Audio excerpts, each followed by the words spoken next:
Ces missiles-là, comme le reste des missiles balistiques ou les missiles de croisière, l'Iran en a développé des milliers et des milliers que les Israéliens et les Américains essaient de détruire pour limiter les capacités offensives de l'Iran. Mais imaginez une seule seconde ce qui pourrait se passer si les Iraniens pouvaient se doter de l'arme nucléaire. Et nous savons qu'ils étaient, avec les 400 kilos qu'ils ont mis de côté, à quelques semaines de pouvoir être en situation de militariser un missile pour le rendre nucléaire. Imaginez dans quelle situation serait non seulement le Moyen-Orient, mais le reste du monde aujourd'hui. Donc il faut impérativement attaquer ce problème-là.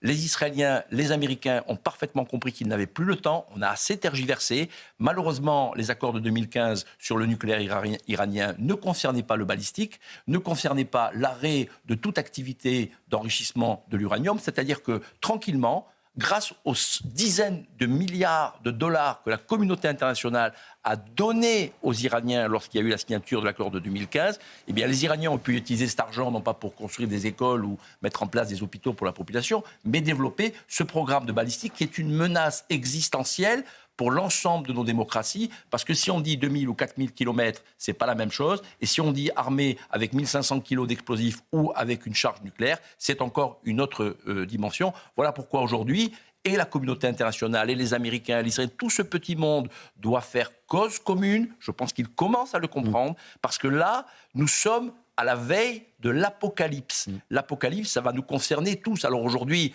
évidemment, on a mal au cœur quand on voit les Israéliens dans les abris, les Libanais être obligés de quitter leur maison, mais les Français, les Européens se croient-ils protégés ? On ira en Espagne tout à l'heure. Se croient-ils protégés ?